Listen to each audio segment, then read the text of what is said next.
Wow. That's a one step. That's one step with a wool pad and a 25mm DA. Almost done. Ugh.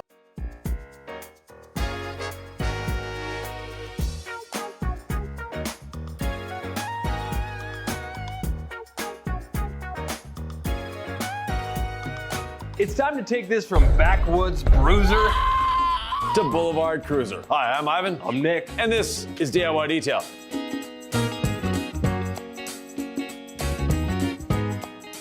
Today, we're gonna take this much used Range Rover to a nice, beautiful, shiny black car worthy of a city setting instead of a country setting. We're gonna put a ceramic coating on it, but wait, there's more.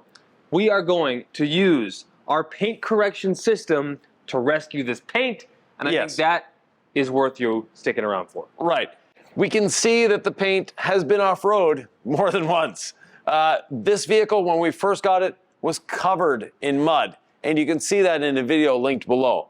But now, we have it cleaned, we have it decontaminated, we're ready for polishing, and boy, does it need polishing. In Utah, we call these Rocky Mountain pinstripes, Ivan. They're scratches. They need to go. What do we do? We're going to be using our 25mm stroke DA with our wool pad and doing it as a one step. A lot of people think you can't finish with a wool pad on black paint with a 25mm stroke DA. We're here to say a little different than that. We're here to show a little different, Ivan. Right, because a 25mm stroke DA actually has less chance of micro marring than a shorter stroke, like a 15 or a 21. Therefore, we have the perfect candidate here to show you just how well it can do. Let's go through some of the technique, but I want to show it to them. I want to just see it, and then we can explain it. But they're going to believe it when they see it, not when they hear you talk about it. Right. So we're starting off with a damp pad. Couple sprays of rinseless wash. Then we clean the pad in the pad washer.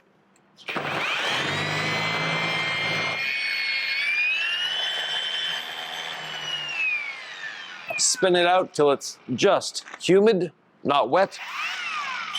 One spray of the gold standard, not two, not three, not four, just one spray of the gold standard, evenly distributed on the pad, and then we take it to the panel and off we go. So we can see all these beautiful Nebraska pinstripes in this case.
Ready for the big reveal, Nick? I have my rinseless wash dampened towel here, and just for efficiency's sake, you're going to polish. I'm going to wipe off the polish. We're going to get this entire vehicle done very quickly. That's probably too many wipes, isn't it, Ivan? A few. Why waste a wipe when you can do it in less? I'm not sure what the camera's picking up, but it sure looks shiny from here. Yeah. It's glossy. We got rid of those unfortunate stripes. Yeah, because look at this. I'll get rid of the last amount of rinses there on the paint. Wow. What do you think that is, about 95%? Yeah. That is a great improvement.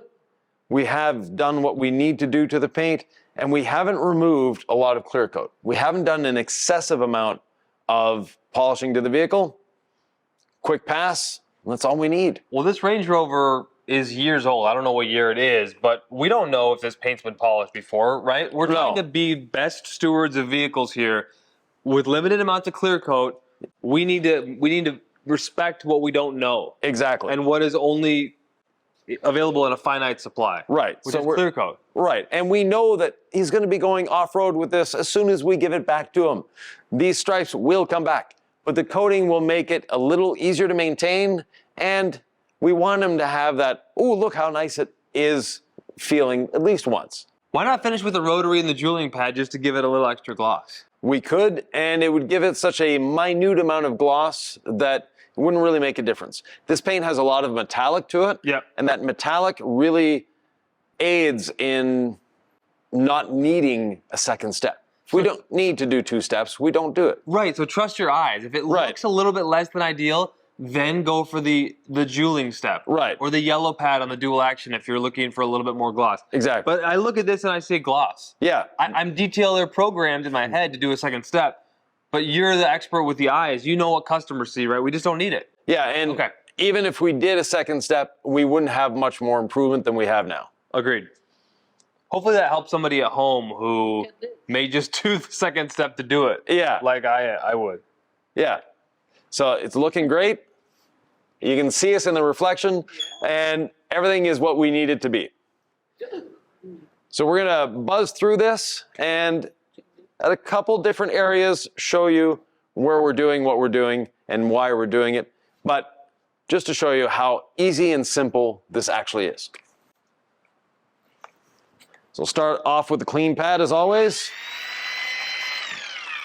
So a couple sprays of rinseless. Yep.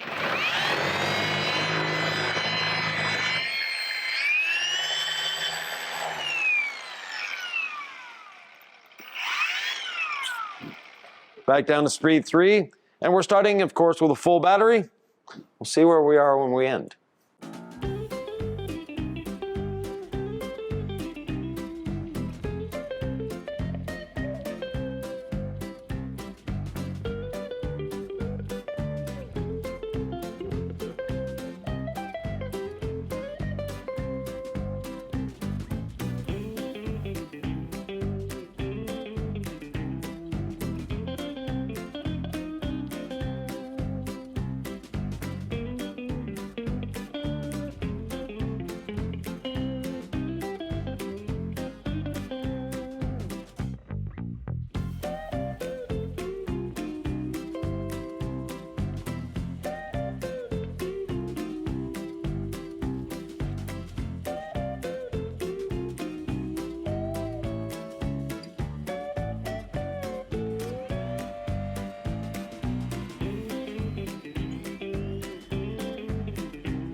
One thing I want to point out, you know when it's time to clean your pad and move on when you see this.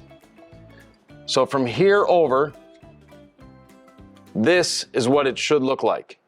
When you start getting the polish residue clumping up like this, and you see like the separations there, that means you've overworked the polish. It's time to clean your pad.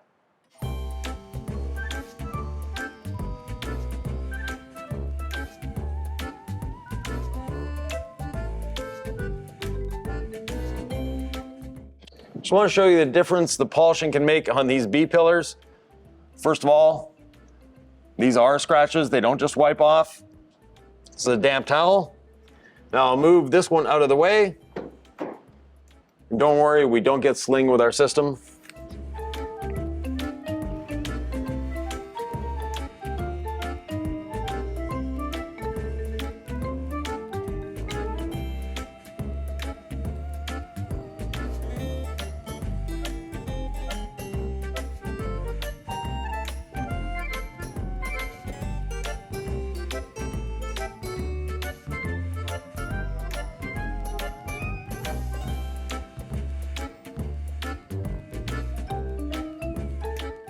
Couple passes.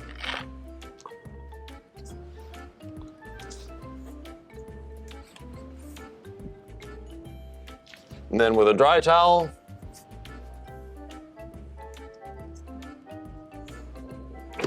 that's what we can do. Ivan, the two pillars, it's a stunning left and right 50-50 for sure. Right, yeah, 100%. We can definitely see the difference here. Ivan, usually I'm telling folks use the foam pads on plastics. Right. Wool can work, right? We can stay efficient with the one pad, one step system here. Yeah, we can definitely see the difference here. Very simple, easy to do. One pad is all you need. And I'm actually gonna leave this door untouched. So we'll do the front fender. I've got the back doors done. We'll wipe everything off before this, just to show you what the difference really is.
Despite the long stroke of the machine, 25 millimeters, we can get into all between here. And rinseless wash has so many uses. Here's another one, holding up the bonnet.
Ivan, in my mind, no good polishing job is complete until you've hit the wiper blades. Can you see how on the driver's side I hit the wiper blade?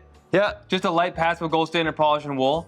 I think you have a job left to do. Yeah, these are doing good. Well, I'll let you do it. Okay. You're doing good at it. Where I was a little afraid, I used some gold standard polish on a towel, like right into this tight area. Yeah. But on the big fat chunk of the arm, and I'm sure there's a more technical term, I'm just on speed 2 here, speed 1 or 2. And it doesn't take much to shine them up. Nope. Just a quick pass over them. And with this 6-inch pad, I'm just gonna do the rest by hand. I'm sure Ivan would get in there and have no issues with it, but you know, better careful than not. A little bit of gold standard polish on my towel, and just a little bit of hand polishing goes a long way. Gold standard polish, of course, is safe on trim. Plastics, use common sense, but obviously it's going to be bringing some of that into the towel, so just work it a little bit and blend as you'd like. You could hit the cowl here, or we could use something else here to restore this, or we could just leave it as is. You have a lot of options, but I think the wiper arms certainly transform when you hit them with a little gold standard polish. There's nothing left on there, obviously, and you can see the before and after. So Ivan once did this to me in a video where I didn't get the wiper, and I'll never miss one again if they need them. I don't always polish them, but I knew the transformation would be very acute, just visually.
Wiping off the polish here, leveraging Mother Nature. So I'm using a short nap towel, dampened with rinseless wash.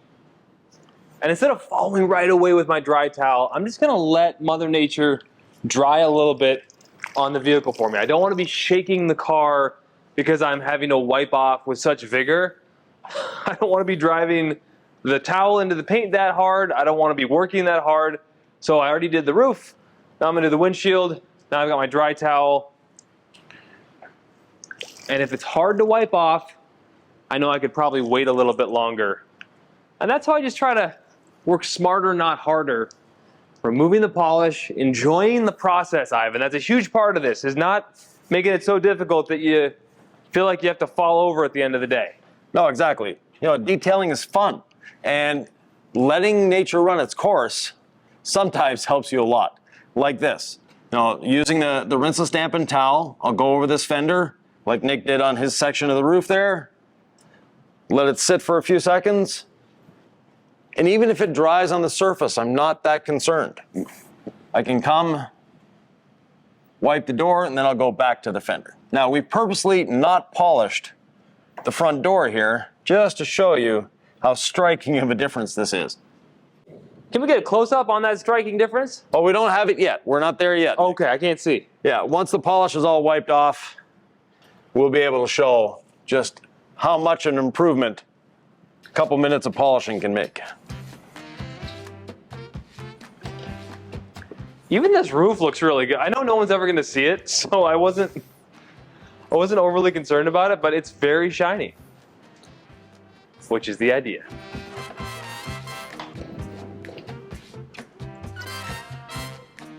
Now, working on a British car, this is not a hood, this is a bonnet. It's not a front fender, it's a wing. Now, I'd heard bonnet before, I'd never heard wing, so. Yeah, honor the source. There you go.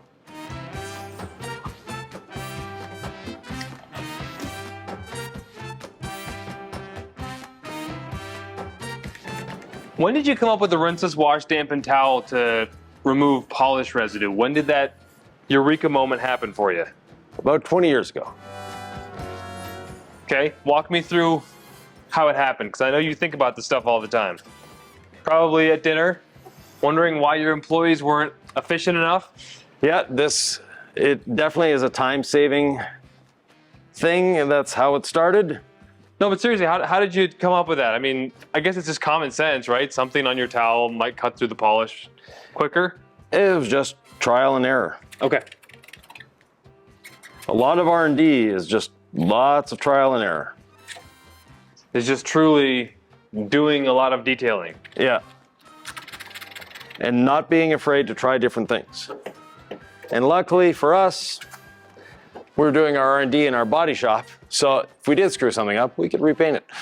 But in terms of R&D, like you'd coach detailers not to try too many different things if they find something that works. Yes. Don't play around with.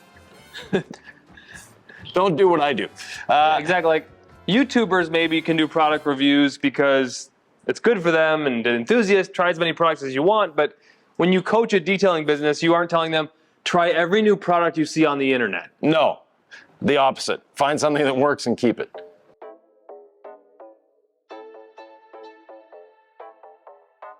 You know, once you have that recipe, keep it. So how do you encourage someone to do R&D in their shop or their own garage without dancing too much from product to product? Well, what's the healthy balance? Yeah, so R&D is more about the manufacturers than about the end users. Okay. But everyone's a chemist at home, Ivan. You Yeah. know how detailers are. We're wired this way. Yeah. No, I've been there. I had the 80,000 products on my shelf at my old shop that you visited, and Yeah. and you said, get rid of all these. Just find a line that works. No, it's a different time in life, Ivan.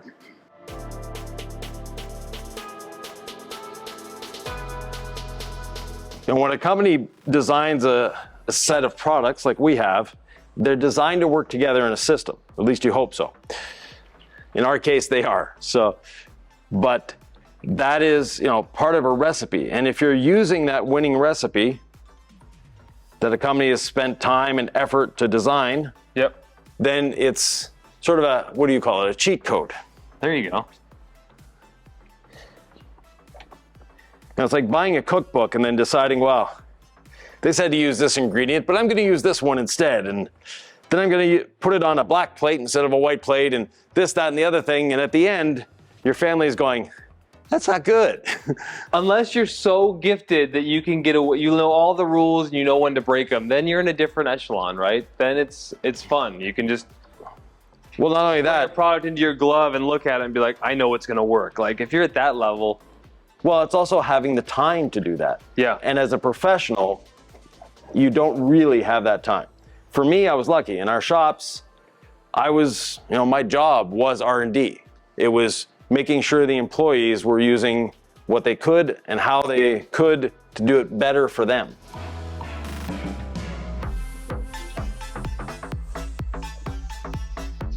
That's looking much better. Now, have we made this Range Rover perfect? No. Was the owner expecting perfect? No. It still has dings, it has dents, it has scratches, but it now has gloss and shine. It's gonna get better once we put the coating on it. But for now, we're just gonna continue to finish wiping off. There's the back bumper as well there, Nick, and the hatch. We still need to polish this before and after door, don't we? Right, that one door we're gonna leave just till we're done wiping off here to show people really what the difference is.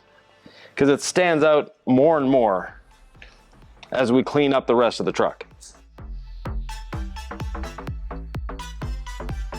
Nick, I think we can easily see the difference between where we have and where we haven't polished here. Oh yeah, obvious. So leaving the door undone like this, we just wanted to give you a sort of a bird's eye view of what it looked like before and after. You know, we could put tape lines down, but an actual door undone versus one that's done really makes a difference. Wow. That's a one step. That's one step with a wool pad and a 25mm DA. Man, I hope folks at home get a sense of this and benefit from the system because it just works. Yeah, it's just simple, it's easy, and look at the results you get. Speaking of the results, time to polish the other door.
Okay.